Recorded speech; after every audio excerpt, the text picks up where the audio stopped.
Ал достар, қайырлы кеш, қайырлы күн мүмкін. Сіздермен келесі бір жақсы бір жаңалығымен бөліскім келіп отыр. Мен Gemini Storybook деген жасанды интеллектімен таныс болдым. Ендеше соны қалай жұмыс істейтінін сіздермен бірге бөлісейін, иә? Мына Gemini Storybook, Start Your Story дейтін болсам, егер де сіздің аккаунтыңыз бар болатын болса, бірден сіздің аккаунтыңызбен ол шыға береді. Ал мына жерге ағылшынша жазсаңыз да болады, қазақша жазсаңыз да болады, қысқасы сізге бұл оқып бере алады, иә? Ендеше былай істейік. Маған бір қалыпты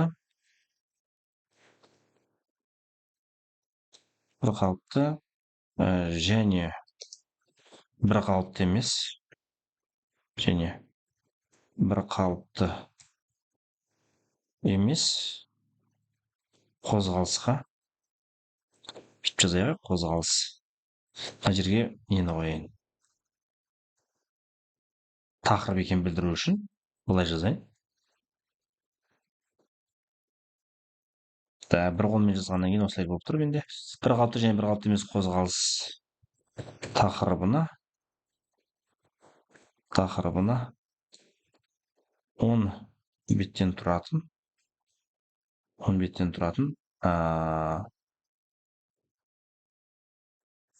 мультфильм стилінде дейін, немесе мультфильм стилінде кітапша жаса дейін. Вроде бәрін айтқан сияқтымыз, ендеше күтейік. Just a second дейді. Қалай ол шығады екен? Байқап көрейік. Создание Storybook бұл әдетте 1 немесе 2 минуттай кетуі мүмкін. Егер де суреттерін жасалу қиын болып жататын болса, онда 5 минутқа шейін созылуы мүмкін екен. Добавление иллюстрация дейді. Демек, оның суреттер қосылып жатыр. Қазір оның әңгімесін жазып бітті ол. Ендеше оның суреттерін қосуға кірісіп жатыр. Бұл енді сайттың кейбір жағдайда суретті қосады, кейбір жағдай суретті қоспай қалады. Суретті қоспай қалған жағдайда, менде сондай жағдайлар болды. Қайтадан Gemini'ді өшіріп, қайтадан кіріп, қайтадан тапсырманы бергеннен кейін ол жасаған болатын. Иә, ендеше күтейік. Ал достар, мына видеомыз біздің 2 минуттан асты.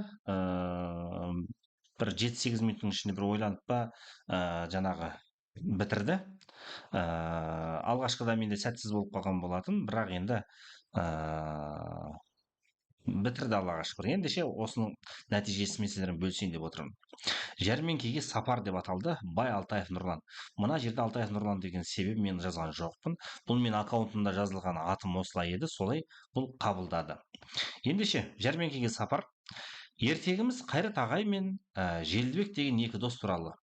Олар ауылдан алыс емес үлкен жәрмеңкеге баруға жиналды. Қайрат ағайымыз мұртты кісі болып тұр, және де бізде Желдібек деген бала екен. Екеуі жасына қарамастан екеуі дос екен. Қайрат ағай арбаға заттарын тиеп, ал Желдібек көңілді де асық. Жол түп-түзу, бірақ ұзақ дейді. Ендеше ары қарай кеттік. Қайрат ағай асықпаған арбамен де жетер деп арбасын бір қалыпты жүргізді. Ол үнемі бір жылдамдықпен тыныш қозғалды. Ең бастысы тоқтамау еді. Қайрат ағайдың арбасы біркелкі, сенімді жүріп келеді. Ол әрбір сағат сайын дәл бірдей қашықты жүріп өтеді. Бұл оның мінезі сияқты сабырлы және тұрақты. Ал Желдібек ше, ол өте жылдам, бірақ тұрақсыз. Басында мен арбадан жылдаммын деп бар күшімен жүгіре жөнелді. Ол желдей есіп зыр жүгірді. Алайда ұзақ жүгіріп терлеген соң Желдібек көлеңкесі үлкен бір жартасқа сүйеніп демалу үшін тоқтады. Ол салқын самал күтіп, тынысын жинап алды. Бұл оның саяхатының стилі. Ол кейде жүгіреді, кейде демалады, кейде аяндайды. Яғни өзгеріп отырады. Бәрі көңіл күйіне байланысты. Қайрат ағай Желдібек демалып жатқан кезде тынымсыз өз жолымен алға жылжып келеді. Сабыр түбі сар алтын дейді ол. Ол өзінің тұрақты жылдамдығына сенеді. Желдібек енді Қайрат ағайды көрген соң, ой, мен қалып қалдым ғой. деп қайтадан шапшаң жүгіре жөнелді. Ол жылдамдықты арттырып, көңілді арбаға жетті. Бірақ олар бұрылысқа жақындағанда Желдібек жүгірісін азайтуға мәжбүр болды. Абай болу керек. Қайрат ағай болса арбамен бұрылысты баяу әрі сенімді өтеді. Қайрат ағай мен оның тұрақты арбасы жәрмеңкеге бірінші болып жетті.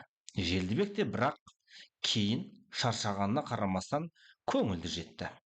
Әркімнің өз жолы бар. Ең бастысы бәріміз доспыз және бірге көңіл көтереміз деп бүгінгі біздің электронды кітапшамыз осылай аяқталады. Сіздерге ұнады деп білем, мен үшін өте бір керемет жаңалық болған секілді. Ендеше менімен бірге осы жасанды интеллектті бірге игеріңіздер. Ойлаймын жақсы бір жаңалықтармен сіздермен бөлісетін боламын деп. Көріскенше күн нұрлы болсын.